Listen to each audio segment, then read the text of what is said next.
नमस्कार दोस्तों, मेरा नाम धर्मेंद्र राजभर है। ऑप्शन सीख में आपका स्वागत है, जहां पर हम सीखेंगे कि किस तरीके से ऑप्शन ट्रेडिंग की जा सकती है, किस तरीके से कुछ हम स्ट्रैटेजी के तहत या फिर जो हम टूल्स को यूज़ करते हैं उसमें हम किस तरीके से स्ट्रैटेजी बना सकते हैं और उस स्ट्रैटेजी के बुनियाद पर किस तरीके से हम ट्रेड लेंगे, हम उस बारे में सीखेंगे। ठीक है। तो आज जो मैं ट्रेड आपको बताने वाला हूँ, ये ट्रेड थोड़ा मैं कहूँगा कि पोजिशनल ट्रेडिंग के हिसाब से होगा। ठीक है। जिसमें हम देखेंगे कि एक पर्टिकुलर स्टॉक को बॉटम से किस तरीके से मैं पकड़ सकता हूँ।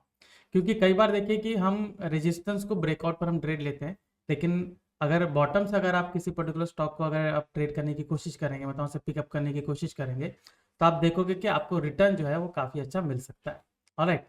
तो चलिए मैं आपको बताता हूँ कि किस किस तरीके से ये ट्रेड होगा। तो मैं जरा अपना स्क्रीन आपको शेयर करता हूँ और हम उसमें देखेंगे कि कैसे यहाँ पर ट्रेड बनता है। तो देखिए, आप अगर 1 आवर का टाइम फ्रेम लगाते हैं, क्योंकि मैं 1 आवर का टाइम फ्रेम इसलिए लगाता हूँ क्योंकि मुझे फ्रीक्वेंटली इसमें ट्रेड मिल सकता है। अगर 1 डे का अगर मैं चार्ट लगाता हूँ तो फिर मुझे काफ़ी दिनों तक होल्ड करना पड़ता है। That goes to like 3-4 month 6 month ऐसा भी जाता है। तो अगर आपको मल्टीपल ट्रेड चाहिए होता है, अगर आप ये देखना चाहते हो कि साल भर में आपको इस तरीके के कुछ 5-6 ट्रेड आपको मिल जाए, तो आप ये ट्रेड पिकअप कर सकते हो। राइट। अभी 5-6 तो मैंने एक बोलेंगे फिगर ऑफ स्पीच हो गया, बट वहाँ पर आप देखोगे कि 5-6 की जगह आपको 10-12 यानी डबल भी आपको मिल जाता है। बट नॉर्मली आप देखोगे कि अगर हम 5-6 ट्रेड भी अगर आप लेते हैं एंड अपना जो आरओआई है उसके हिसाब से अगर मैं उसमें से रिटर्न निकालूंगा तो मुझे काफ़ी अच्छा रिटर्न मिल सकता है। तो यहाँ पर आप देखोगे कि अगर मैंने 1 आवर का चार्ट मैंने लगाया, तो यहाँ पर आप देखोगे कि जनरली आप इसमें रेजिस्टेंस एंड सपोर्ट हम इसमें मार्क करते हैं। ओके। जैसे मैंने कहा कि रेजिस्टेंस एंड सपोर्ट आप देखोगे हर एक टाइम फ्रेम पे अलग अलग होता है और उसकी वैलिडिटी भी उस हिसाब से होती है। अभी जो बड़े टाइम फ्रेम पे जो रेजिस्टेंस सपोर्ट बनता है आप देखोगे वो लॉन्गर ड्यूरेशन के लिए रहता है। उस रेजिस्टेंस और सपोर्ट को रिटेस्ट करने, रिस्पेक्ट करने वो कई बार मतलब आएगा तो वहाँ पे रिस्पेक्ट उसको करता ही है। उसका जो मैं कहूँगा कि प्रोबेबिलिटी है उसको रिटेस्ट करके वापस से रिवर्स होने की या ब्रेकआउट करके जाने की, वो मैं कहूँगा कि बहुत ज़्यादा होती है। मतलब ये है कि अगर उस रेजिस्टेंस को पर्टिकुलरली ब्रेकआउट अगर करता है तो काफ़ी अच्छा फ्लो मिलता है मुझे अपसाइड की ओर, या फिर सपोर्ट को अगर ब्रेक डाउन करेगा तो काफ़ी अच्छा फ्लो मिलता है मुझे डाउन साइड की ओर। तो ये जो रेजिस्टेंस सपोर्ट जो बनता है 1 आवर के टाइम फ्रेम में, ये काफ़ी लंबे पीरियड के लिए बनता है और काफ़ी मजबूत होता है। ठीक है। अभी इसमें आप जो ओपन इंटरेस्ट है उसका डेटा भी आप इस्तेमाल कर सकते हो, जैसा मैंने आपको सिखाया है कि किस तरीके से रेजिस्टेंस सपोर्ट का जो लेवल में बनाता हूँ on the basis of price rejection या फिर जो रिटेस्ट हो रहा है उसके बेसिस पे कैसे बनता है, आप उसके हिसाब से बना सकते हो। जैसे कि यहाँ पर हम 1 आवर का टाइम फ्रेम हम ले रहे हैं और मान लीजिए कि जैसे रेजिस्टेंस है और ये सपोर्ट है। अब यहाँ पर जो ट्रेड है वो दो तरीके से यहाँ पर लिया जाता है। ठीक है। तो जैसे कि अगर स्टॉक इस तरीके से अगर ऊपर जा रहा है तो ये ब्रेकआउट करके अगर जाएगा तो ठीक है, हमारा एक ट्रेड यहाँ पर बनता है। हम यहाँ पर क्या करेंगे, वो पर्टिकुलर स्टॉक को बाय करेंगे। राइट। ये पर्टिकुलर जो लेवल है उसको ब्रेक किया है तो एक काफ़ी अच्छा फ्लो मुझे मिल सकता है, तो इसमें मुझे रिटर्न अच्छा खासा मिल जाएगा। सिमिलरली आप देखोगे कि जो स्टॉक है वो शॉर्ट में जब रहता है काफ़ी डाउन ट्रेंड बनता है तो वो नीचे भी यहाँ पर आता रहता है। तो अगर मैं एक पर्टिकुलर स्टॉक को यहाँ पर बॉटम से अगर मैं उसको कैच करता हूँ, ठीक है, तो आप देखोगे कि ये जो रेजिस्टेंस है, जो डिफरेंस है, ये कई बार डिफरेंस 2-3% का रहता है, कई बार ये 5-10% का भी रहता है। तो अगर मैं कहूँगा कि मुझे एक बड़ा टारगेट अगर चाहिए तो इस हिसाब से मैं मुझे बॉटम से स्टॉक को पिकअप करना चाहिए। दूसरी बात कि यहाँ से आप देखोगे एक टारगेट भी आपका डिफाइन हो जाएगा कि ये मेरा प्राइमरी टारगेट हो सकता है। राइट। कि मैं यहाँ पर अपने एक टारगेट में रख दूँ कि इसमें जो मुझे जो भी 5-10% मुझे मिल रहा है वो मुझे मिल सकता है। ऑलराइट। वैसे यहाँ पर जो टूल मैं इस्तेमाल करने वाला हूँ उस टूल में आपको इजीली 4-5% उसमें रिटर्न मिल जाता है जब भी वो अपने ट्रेड सेटअप के हिसाब से उसमें ट्रेड आता है। ऑलराइट। तो यहाँ पर आप कंसेप्ट समझ लीजिए कि किस तरीके से हम बॉटम से एक पर्टिकुलर स्टॉक को पिकअप करेंगे। राइट। बॉटम से पिकअप करेंगे। अब बॉटम से पिकअप करने का एक और फायदा ये होता है कि जो मेरा स्टॉप लॉस है वो काफ़ी छोटा होता है। ठीक है। स्टॉप लॉस भी काफ़ी छोटा होगा। जहाँ पर मेरा बाइंग बनेगा वहाँ पर मैं स्विंग लो के हिसाब से मैं ट्रेड लूंगा तो स्टॉप लॉस भी काफ़ी छोटा बनेगा। क्योंकि कई बार देखिए मैंने देखा है कि लोग 600 का स्टॉक लेते हैं, स्टॉप लॉस उनका 500 पर होता है, बहुत बड़ा बड़ा स्टॉप लॉस होता है, या फिर 550 तक स्टॉप लॉस रखते हैं, तो स्टॉप लॉस काफ़ी बड़ा है। मतलब जितना हमें रिटर्न लेना चाहिए उतना तो वो लोग स्टॉप लॉस रखते हैं। ठीक है। जो कि बिल्कुल भी ठीक नहीं है, और खास करके जब आप ऑप्शन ट्रेडिंग कर रहे हैं। ओके। तो यहाँ पर हम क्या करेंगे, हम बॉटम से जो भी पर्टिकुलर स्टॉक है उसको कैच करने की कोशिश करेंगे। तो यहाँ पर देखिए, यहाँ पर जो टूल मैं यूज़ करने वाला हूँ उसका नाम है रिलेटिव परफॉर्मेंस ग्राफ। ठीक है, जो कि ट्रेडिंग में जाके आपको यहाँ पर क्वांट मॉडल में फर्स्ट ऑप्शन है वही मिलता है। ठीक है, रिलेटिव परफॉर्मेंस ग्राफ, जिसमें आपको 4 क्वाड्रेंट यहाँ पर आपको दिखते हैं।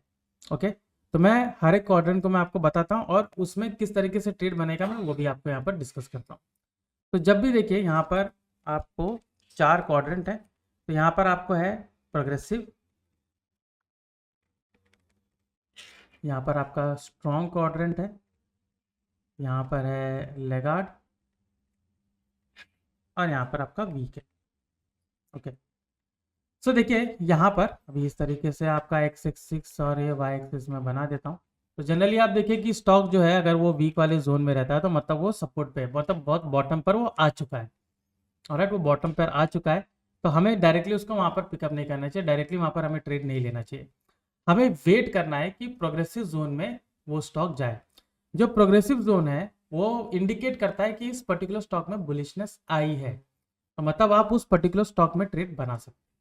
तो यहाँ पर वीक जोन जो है वहाँ पे ट्रेड नहीं लेना है। वीक जोन क्या बता रहा है कि ये डाउन साइड का मोमेंटम है। ठीक है, तो मैं कहूँगा कि एरो में बना देता हूँ, ये डाउन साइड का मोमेंटम है। हो सकता है कि जो सपोर्ट पे जहाँ पर बॉटम बनाया है उसको वापस से ब्रेक करके या फर्दर नीचे चला जाए। इसलिए वीक जोन में कई लोग ये सवाल पूछते हैं कि मुझे वीक जोन में हमें ट्रेड लेना चाहिए, क्योंकि वीक का मतलब होता है कि काफ़ी नीचे आ चुका है, बॉटम में आ चुका है। सो मेरा आंसर सीधे सीधे नो है। यहाँ पर हमें डायरेक्टली ट्रेड नहीं बनाना है, क्योंकि अभी वो बहुत ही कमज़ोर स्थिति में है, तो हो सकता है कि वहाँ से वो ब्रेक करके नीचे चला जाए। अभी यहाँ से क्या होता है कि जब उसमें फर्दर मोमेंटम आना शुरू होता है, लोग वहाँ पर बाइंग शुरू करते हैं। ठीक है, तो यहाँ पर क्या होगा, मुझे ओवाई बिल्टअप मुझे दिखेगा। ठीक है, सबसे रिलायबल डेटा होता है ओवाई बिल्टअप, तो यहाँ पर दिखेगा। ठीक है, उसको मैं कैसे इसके साथ जोड़ूंगा मैं आपको बताता हूँ। ऑलराइट, तो यहाँ पर क्या होगा कि यहाँ पर थोड़ी मजबूती आना शुरू होगी स्टॉक में और वो इधर से मूव करके वो जाएगा प्रोग्रेसिव में। तो जब वो प्रोग्रेसिव में यहाँ पर जाता है तब जाके हमें मालूम पड़ता है कि ये पर्टिकुलर स्टॉक है अभी अपट्रेंड की ओर जाने वाला है, अपट्रेंड की ओर निकल चुका है, तो मैं इसमें ट्रेड बनाने की कोशिश करूंगा। राइट, तो यहाँ पर सीधे सीधे तरीके से मेरा यहाँ पर बाय ऑर्डर बनता है कि मैं यहाँ पर इसको बाय कर सकूँ। अभी यहाँ पर आप अपने तरीके से बाय कर सकते हैं, आप चाहे फ्यूचर बाय कर सकते हैं, चाहे स्टॉक बाय कर सकते हैं। अगर आप ऑप्शन में जाना चाहेंगे तो यहाँ पर मैं कहूँगा कि ऑप्शन स्ट्रैटेजी के हिसाब से जाइए, बिकॉज यहाँ पर जो हम ट्रेड लेते हैं वो कई दिनों तक होल्ड करते हैं। तो कई दिनों तक होल्ड करने का मतलब होता है उसमें टाइम डीके ये सब फैक्टर उसमें करेगा। तो अगर आप नेकेड यहाँ पर ऑप्शन अगर बाय करेंगे एंड दैट टू पोजीशन के लिए, तो काफ़ी ज़्यादा रिस्की है। तो यहाँ पर आपको ऑप्शन हेजिंग स्ट्रैटेजी आपको अपनानी पड़ेगी। यहाँ पर हम देखेंगे bull call spread, bull put spread, या फिर हम कैलेंडर भी यूज़ कर सकते हैं, नहीं तो हम रेशियो बैक स्प्रेड बनाएंगे जो मेरी पर्सनल फेवरेट स्ट्रैटेजी है। तो आप उसको पिकअप कर सकते हो जहाँ पर आपको अच्छा खासा रिटर्न मिल सकता है। अभी ये प्रोग्रेसिव से निकल के आप देखोगे यहाँ से ये स्ट्रॉन्ग में जाता है। ठीक है, तो जब ये स्ट्रॉन्ग में जाता है आप कहीं देखोगे कि यहाँ पर आपको स्टॉक ऑलरेडी 4 to 5% रिटर्न ये दे चुका होता है। तो 4 to 5% जो रिटर्न होता है वो काफ़ी ज़्यादा होता है। ठीक है, कई बार स्टॉक जो है यहाँ पर 10% रिटर्न भी देता है। और यहाँ पर अगर वो स्ट्रॉन्ग में वहाँ पर गया है, अभी आप अगर इसमें ओपन इंटरेस्ट को अगर चेक करेंगे, मान लीजिए वहाँ पर किसी रेजिस्टेंस को इसने ब्रेक किया है, तो वहाँ से वो फर्दर फ्लो दिखाएगा अपसाइड की ओर। तो ये जो 4 to 5% है, 10% है, ये 20% भी जाता है।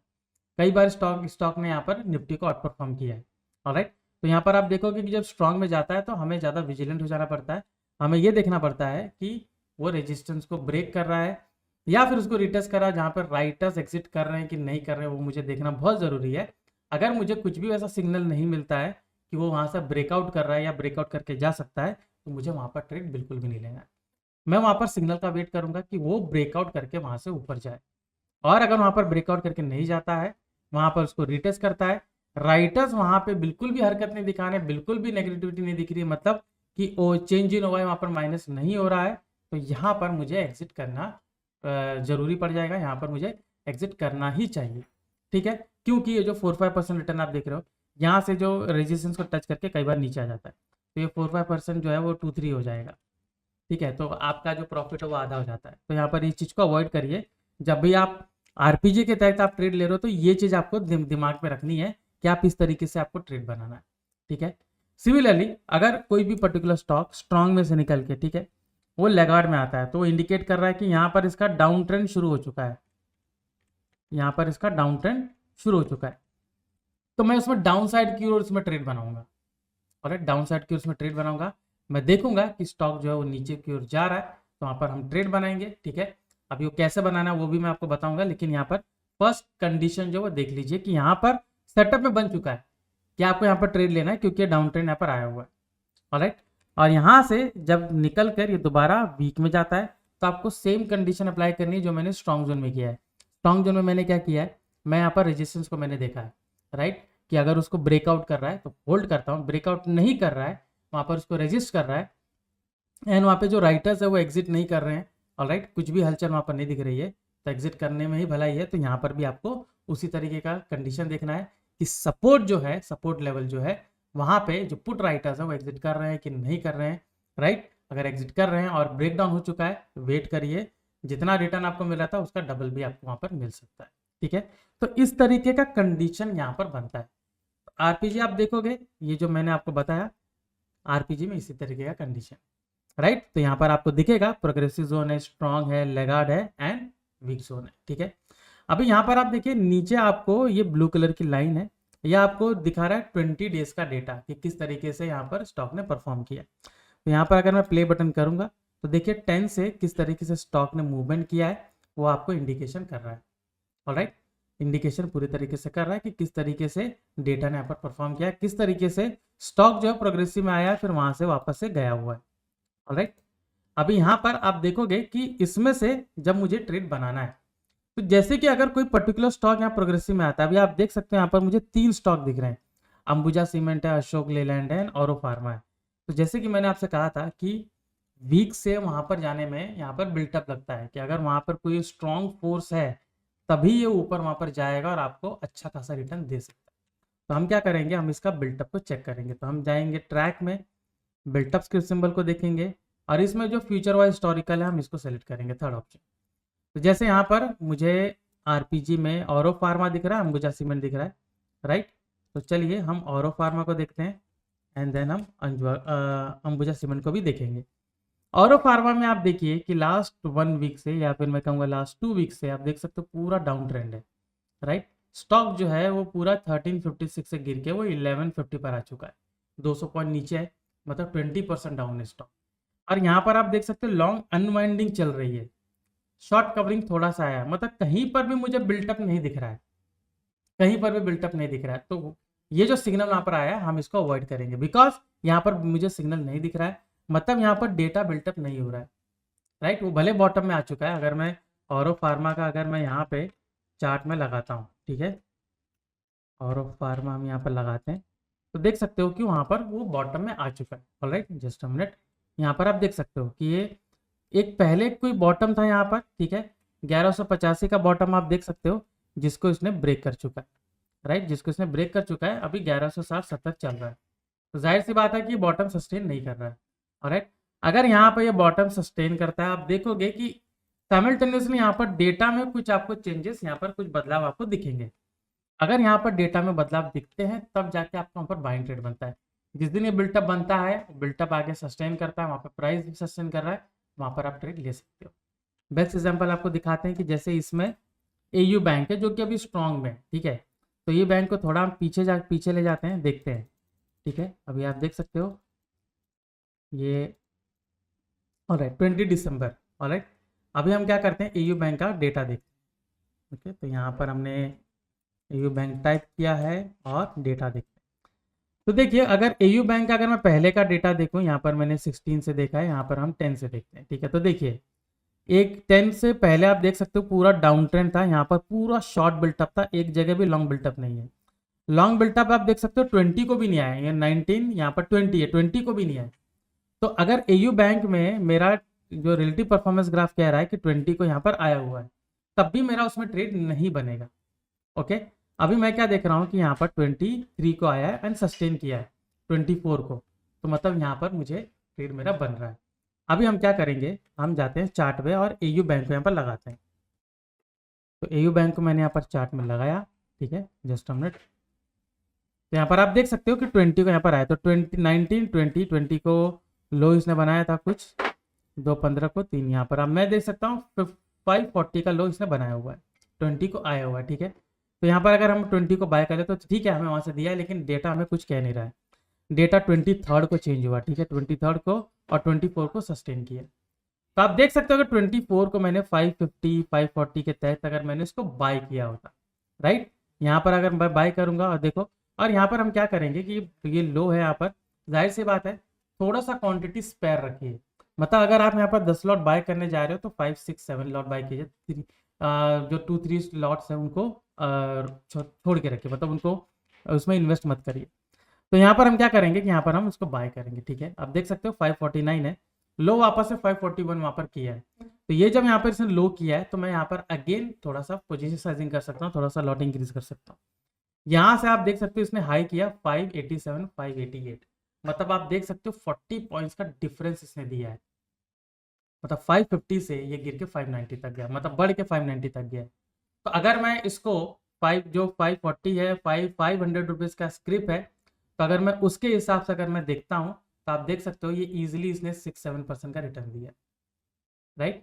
तो मतलब 5.5 मतलब ऑलमोस्ट आप देखोगे 5.6 है, 5.5 है, तो उसके हिसाब से अगर आप देखोगे 40 का डिफरेंस है, तो वहाँ पर 6-7% का रिटर्न दिया, जो मैंने आपको कहा था कि ऑन एन एवरेज ये 4-5% का रिटर्न देता है। तो इस हिसाब से आप यहाँ पर अपना प्रॉफिट बुक कर सकते हो। अभी भी आप देख सकते हो कि ऊपर ही है, अभी भी अगर उसके हिसाब से कैलकुलेट अगर आप करेंगे तो ये 4% का रिटर्न इसे दे रहा है। तो यहाँ पर हम इसको एग्जिट कर सकते हैं, अपना जो कोई प्रॉफिट है वहाँ पर बुक कर सकते हैं। और एल्स अगर आपको और भी वेट करना तो और वेट कर सकते हैं, क्योंकि अभी भी ये स्ट्रॉन्ग जोन में है। लेकिन जैसे मैंने कहा था कि जो रेजिस्टेंस है उसको देखिए कि वो ब्रेक कर रहा है कि नहीं, यहाँ पर ब्रेक नहीं किया है, वापस से रिटर्न आ चुका है, ठीक है। तो इस तरीके से आप क्या करेंगे कि किसी भी स्टॉक के अगर ऑप्शन में आपको लॉन्ग टर्म के हिसाब से ट्रेड लेना है तो इस तरीके से आप आरपीजी को यूज कर सकते हो, जो कि आपको बॉटम से बाय करने में हेल्प करता है। ऑलराइट, तो आज के सेशन में हमने देखा कि किस तरीके से मैं स्टॉक के बॉटम को कैच कर सकता हूं, और वहां से अगर मैं स्टॉक पिकअप करता हूं तो मुझे जो फर्दर रेजिस्टेंस जो 2-3% है वो भी मुझे उसमें जो रिटर्न में इंक्लूड होकर मुझे काफी अच्छा रिटर्न मिल सकता है। ऑलराइट, तो आज के सेशन में इतना ही था, ठीक है। जुड़े रहिएगा, जाएगा नहीं, मैं अभी नेक्स्ट सेशन में आपको कुछ और तरीके बताने वाला हूँ जिसको यूज करके आप इंटरनेट सेटअप तैयार कर सकते हो। Alright, so this is Dharmendra Rajbhar signing off. नमस्कार।